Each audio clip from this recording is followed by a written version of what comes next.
So, do you, with all the history of the True Life Adventures and Disneynature these days, do you feel that is there more to explore? What do you think would be a great focal point here in the future for Disneynature? Well, I can't speak for the label or anything else. I can just speak personally.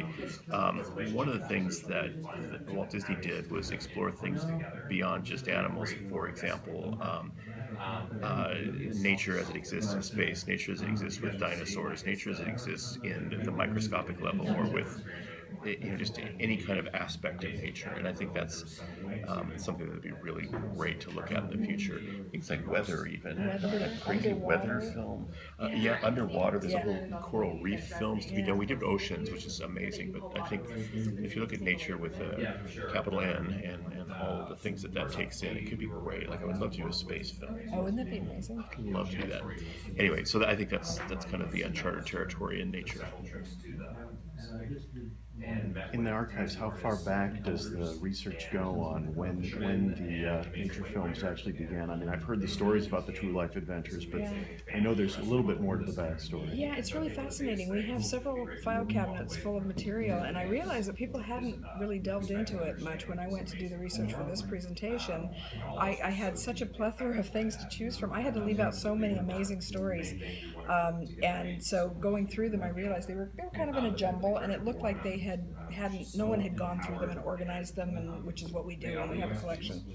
And I think that they haven't been looked at in a very long time. And so there were letters in there to the publicity people, letters from in the field, from Lois Chrysler and Elma Malott were sending regular letters whenever they could get a letter out from the field to Walt and to the publicity people. So there's all kinds of amazing stuff in there that just hasn't been shared before. And what time frame does that go back to?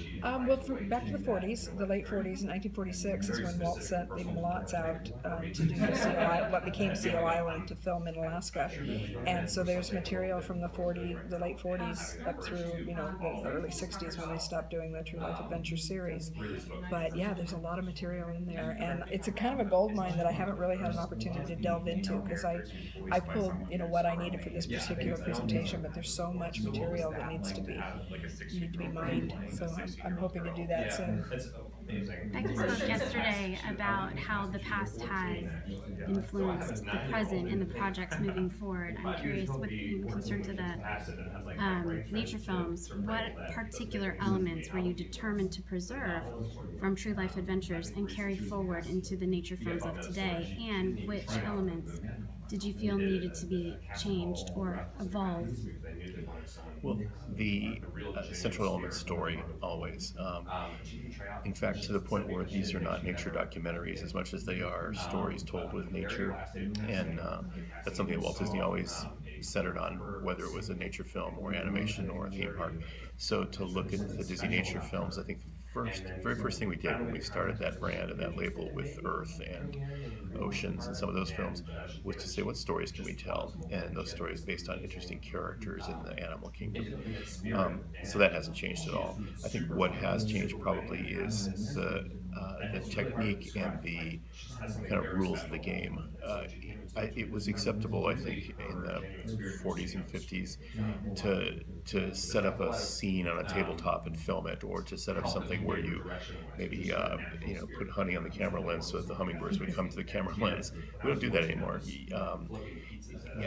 Maybe some people do, but the ethics and aesthetic that Disneynature uses to approach its subject matter is pretty great, and part of that is bringing people like Jane Goodall to the table to consult. And so when we're making the films, we're telling a story, but we're also saying, yeah, help us not to screw up. So to say to Jane Goodall, come and watch our movie and make sure we're telling it accurately, scientifically, treating the animals incredibly naturally in their own habitat, and then shooting with the best quality, the best new cameras, lenses, and technology that we possibly have.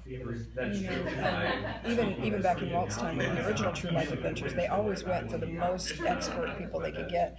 So a lot of those guys were wilderness guides, professional cameramen, cinematographers, but many of them were actually ornithologists, scientists, etymologists, so they really were the experts in their field back then, and I think we're still doing that today, and it shows. On every movie, yeah. Now, you showcased in the panel itself a really fun story about the ducks on the ice and throwing the ducks. Have you come across any of your favorite stories from the making of those true life adventures, or even some stories from more recent nature films? Most of the story, I mean, the funny stories, of course, are the ones where they're hiding under the buffalo hides and things like that. That was kind of fun. Yeah, there are some amusing stories. Most of the stories that we get, though, are of danger and adventure. A grizzly bear and her 3 cubs showed up suddenly, and all I had in my hand was a lens cap. It was just kind of like, oh. And so there's a lot of that kind of thing, and that's one of the things that I want to go through the files and find those letters, and a lot of it is in Joe Reddy's handwriting, and he was a publicist and had the worst handwriting in the world, and I'm trying to just figure out, and it's almost like hieroglyphics, but I want to go through and find those stories, and I would like to do something with them. I think it'd be fun, really fun.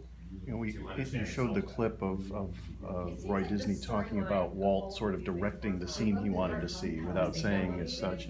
At what point in the process in the modern filmmaking for Disneynature, for example, does the story arc that ultimately ends up on screen get decided upon? We start out with a script, and in the nature films, it's less of a script, more of a 10 or 15 page outline. And then you send these amazing cameramen and women out in the field to film and hope that they get 70 or 80% of that script. You can't touch the animals, you can't manipulate the animals. We work on the story with the behaviorists who are the scientists that are studying those animals.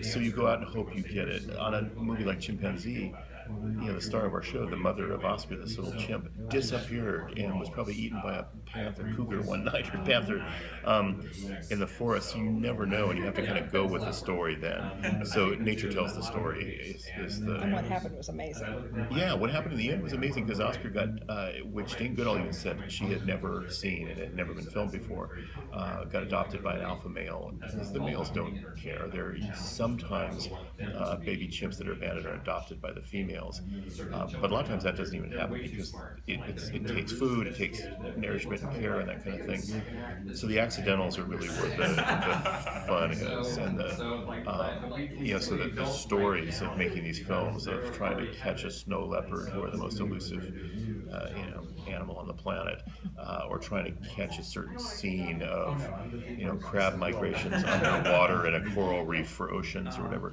Those are the things where you just have to hope you're in the right place at the right time.